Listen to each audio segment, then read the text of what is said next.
नमस्कार, आप देख रहे हैं खबर झारखंड। आपके साथ मैं हूं अलीम अतहर। झारखंड विधानसभा में वित्त मंत्री राधाकृष्ण किशोर ने बजट पेश कर दिया। इस बार कुल 1,45,000 करोड़ का बजट पेश किया गया। पिछली बार की तुलना में इस बार बजट राशि में 16,500 करोड़ का इजाफा किया गया है। बजट पेश करते हुए वित्त मंत्री राधाकृष्ण किशोर ने झारखंड में 7.5% आर्थिक विकास दर रहने का अनुमान जताया है। बजट में वित्त मंत्री राधाकृष्ण किशोर ने कई बड़ी घोषणाओं का भी ऐलान किया है। वित्त मंत्री ने बजट पेश करते हुए कहा कि इस बार का बजट पिछले साल के मुकाबले 13% अधिक है। बजट में बिरसा बीज उत्पादन योजना के लिए 95 करोड़, बंजर भूमि राइस योजना के तहत 203 करोड़, खेती एवं कृषि यंत्रों के प्रयोग को बढ़ावा देने के लिए 140 करोड़, सुखाड़ की स्थिति से निपटने के लिए 24 करोड़ 50 लाख रुपए प्रस्तावित किए गए हैं। इसके साथ ही उद्यान विकास योजना के लिए 304 करोड़, मैया सम्मान योजना के लिए 13,363 करोड़ 35 लाख की स्वीकृति दी गई है।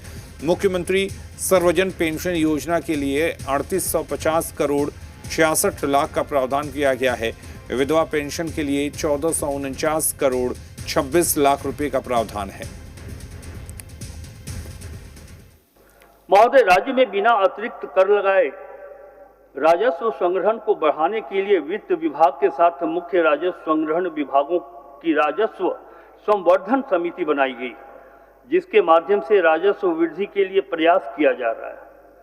मान्यवर विभागों को आगामी वित्तीय वर्ष में बजट का प्रावधान किया जाना प्राथमिकता नहीं है, बल्कि प्रोस्पेक्टिव प्लानिंग के तहत वर्षवार कार्य योजना तैयार कर कार्य किया जाएगा।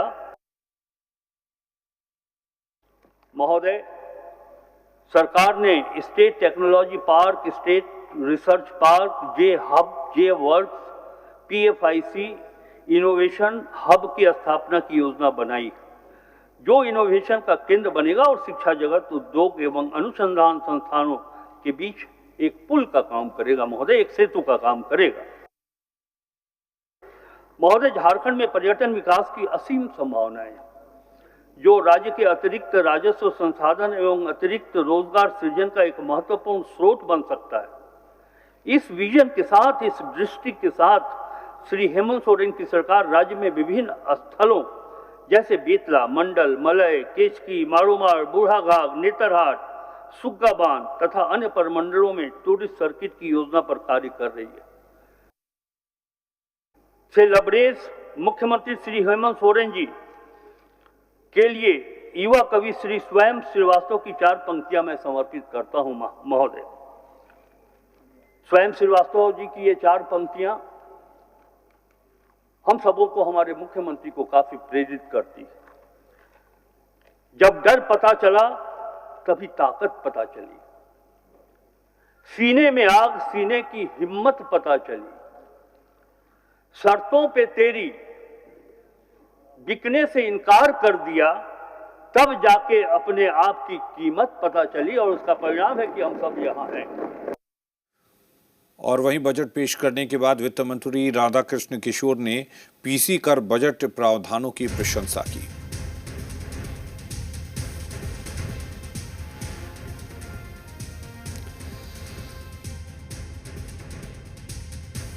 कि 2025-26 का जो अनुमान है, आर्थिक विकास दर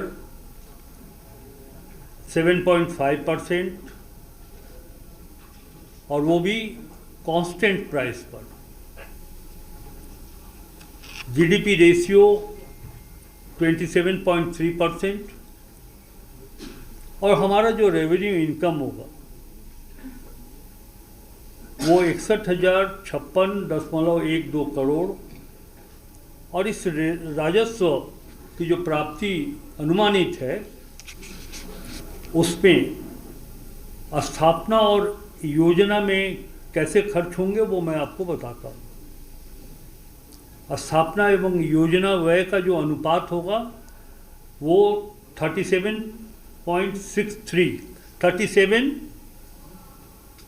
स्थापना में और 63 स्कीम हेड में प्रावधान किया गया है राशि के व्यय होने का।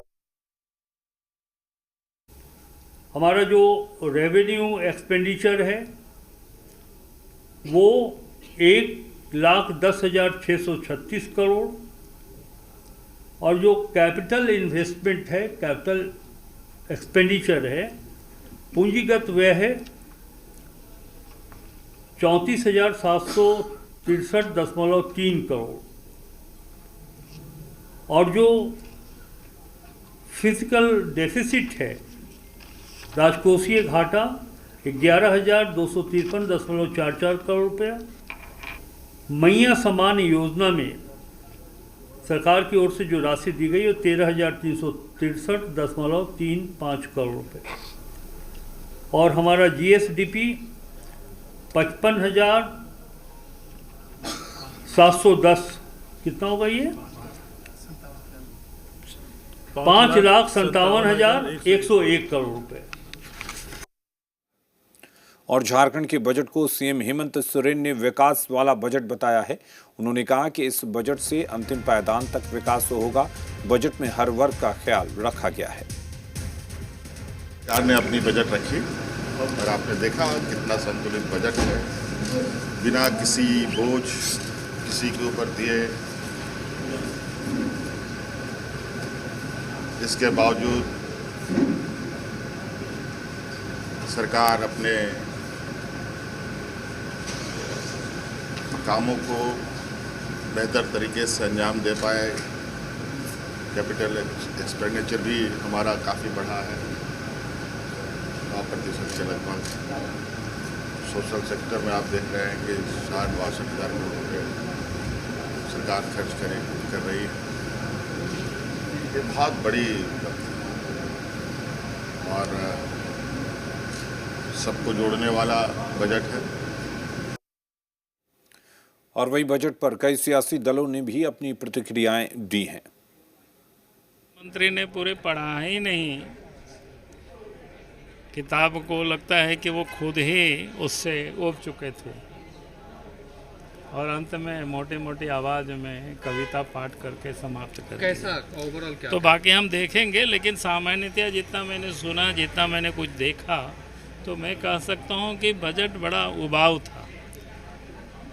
कहीं कोई दिखता नहीं था बेकारी बेरोजगारी कैसे दूर होगी, ये कहीं दिखाई नहीं पड़ रहा था उस बजट में। उसके जरिए यहाँ से गरीबी कैसे मिटेगी ये कहीं कोई दिख नहीं रहा था उस बजट में। समाज कल्याण में तो बजट बिल्कुल घिसी पिटी सब दिख रहा था। देखिए, बहुत सराहनीय बजट है और निश्चित तौर पर इस बजट में वित्त मंत्री जी का हम लोग को धन्यवाद देना होगा कि उन्होंने व्यय का भी आंकड़ा दिया है, उन्होंने आय का भी आंकड़ा दिया है। और जिस तरीके से 2019-20 में हमारी आय जो थी 31,000 करोड़ थी, आज जाकर हमारी आय हेमंत सोरेन के कार्यकाल में बढ़ी है। ये आय बढ़कर आपको 61,000 करोड़ हो गई है। व्यय में भी हम लोग ने उछाल किया है। हम लोग व्यय में खर्चा करते थे 38,000 करोड़, आज जाके व्यय में हमारा खर्चा हो रहा 48,000 करोड़, 50,000 करोड़। तो ये हेमंत सोरेन की कुशल नेतृत्व का परिचय है। निश्चित तौर पर 4 मेडिकल लॉ कॉलेज की स्थापना की बात की जा रही है। आपको अनुसूचित जाति के लिए आयोग बनाने की बात कही जा रही है। अब वह बजट बहुत बढ़िया रहा, झारखंड हित में रहा, झारखंड की जनता का हित में रहा। यहाँ के गरीब गुरबार आदिवासी मूलवासी और यहाँ के छात्र किसान मजदूरों के हित में अब बजट रहा है। चंपाई सोरेन जी तो बहुत पैसा बजट चंपाई, मैंने कह रहा कि चंपाई सोरेन जब से भारतीय जनता पार्टी में सम्मिलित हुआ है उनका मानसिकता बदल चुका है। कैसा हो? मानसिकता ही बदल चुका था, और क्या बोल रहे? कैसा हो गया दादा मानसिकता? वो तो मुख्यमंत्री रहे, राज्य के रहे हैं वो भी। अभी उनका जो है गार्जियन कौन है वो बोलने की जरूरत नहीं, मोदी जी है। मोदी जी इतनी मोटी 44 पेज का वो बुक आया, हमको लगा कि बहुत सारा चीज़ होगा। जाते हैं ना खाना खाने तो बहुत वेराइटी लगता है, अरे ये अच्छा होगा वो अच्छा होगा। तो 44 पेज का जब देखे तो हमें लगा कि उसके अंदर तो बहुत सारी अच्छी अच्छी चीज़ें होंगी। ये उम्मीद में फटाफट उलटते पुलटते गए। जैसे एक छोटा बच्चा को नया बुक दीजिएगा तो उलटता पुलटता है, देखिएगा भले उसका हाथ कट जाए। उल्टे पुलटे 44 पेज तक हम उलट पुलट के देखे। वाह रे वाह, सुंदर सुंदर कविताएं, सुंदर सुंदर स्लोगन, जमीन से आसमान तक की बातें, लेकिन अंदर में कोरा कागज। देखिए बजट जब भी राज्य के लिए आए या देश के लिए आए तो उस बजट से एक आम व्यक्ति की अपेक्षाएं जुड़ी होती हैं। उस बजट में कुछ नई चीज़ें समाहित होंगी ऐसा लोगों का अनुमान रहता है, लेकिन बजट चूँकि पूर्व में जिस प्रकार के बजट निर्धारित होते थे उसी प्रकार से इस बजट को पुनः आज निर्धारित किया गया है, प्रस्तुत किया गया है। इस बजट में मूल रूप से जो उनकी साख बचाने की जो योजना थी मैया सम्मान योजना, उस पर विशेष फोकस करते हुए दिखे गए हैं। और युवा जो कि सदैव चले जा रहे, इस बजट में भी वो युवाओं के लिए विशेष कुछ खास नहीं दिखा। तो मेरे हिसाब से बजट का जो मूल रहा वो पूर्व में जिस प्रकार से बजट आते थे उन बजटों में बड़ी बड़ी बातों का चर्चा परिचर्चा किया जाता था, तो ठीक उसी प्रकार पूर्व की भांति ये बजट है, कुछ नया विशेष देखने को नहीं मिला।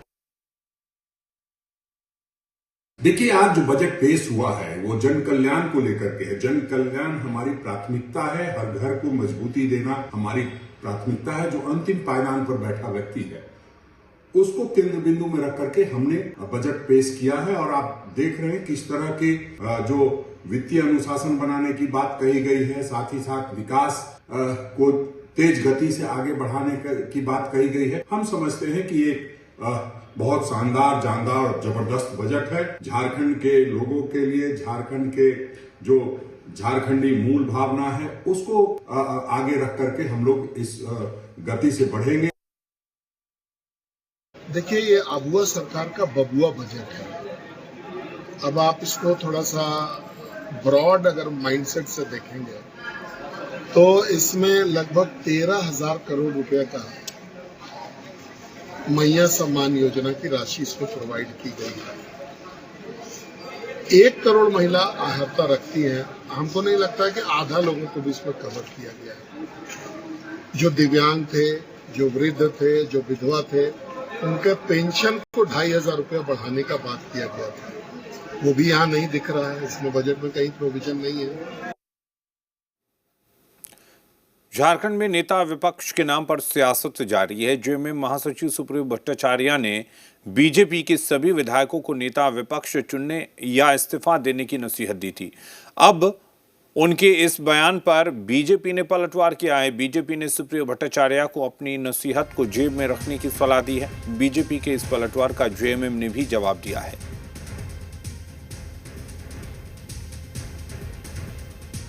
लेकिन संसदीय व्यवस्था में सरकार तभी पूरी होती है जब एक अदद विपक्ष भी साथ होता है। या तो पूरा का पूरा जो भी भाजपा से जीत के विधायक आए, या तो अपना नेता चुन ले, नहीं तो सामूहिक इस्तीफा दे दे। प्रतिपक्ष चुनने को लेकर झारखंड मुक्ति मोर्चा को अपनी सलाह अपनी जेब में रखनी चाहिए।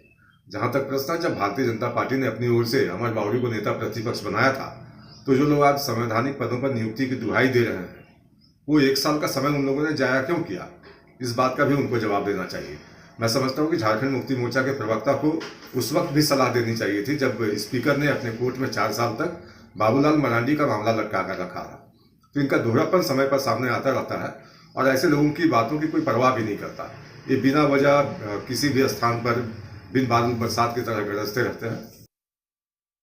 हम लोकतंत्र पर विश्वास करने वाले लोग हैं, इसलिए इस तरह की बातें आ रही हैं। आम आदमी अब चर्चा करता है, भाजपा के कार्यकर्ता हम लोगों से बात होती है, उन लोगों के द्वारा यह बोला जाता है कि अजब हाल है हमारी पार्टी का, कोई भ्रम की स्थिति है, कोई नेता ही नहीं है यहाँ हम लोगों के यहाँ। लगता है सभी लोगों को हेमंत फोबिया हो गया है, वो फोबिया दिल्ली तक है। इसी से कुछ इन लोगों को लगता है कि अब भारतीय जनता पार्टी, एहसास इन लोगों को हो गया, चाहे दिल्ली की सल्तनत हो या यहाँ के नेतागण हो, सभी को एहसास है कि अब यहाँ झारखंड में हम लोगों का बुरिया बिस्तर गोल करके अब निकल जाना होगा। अब यहाँ आने वाले समय में इतिहास के पन्नों में दर्ज हो जाएंगे ये लोग। लगता है इस चीज़ की अनुभूति हो चुकी है, इसलिए सुसुप्ता अवस्था में ये संगठन, ये पार्टी है। तो लोकतंत्र पर विश्वास करने वाले लोग हैं। हम बोलते हैं कि अगर विधायक सभी मिलकर अपना नेता नहीं चुन सकते हैं तो इस्तीफा ही दे देना बेहतर होगा।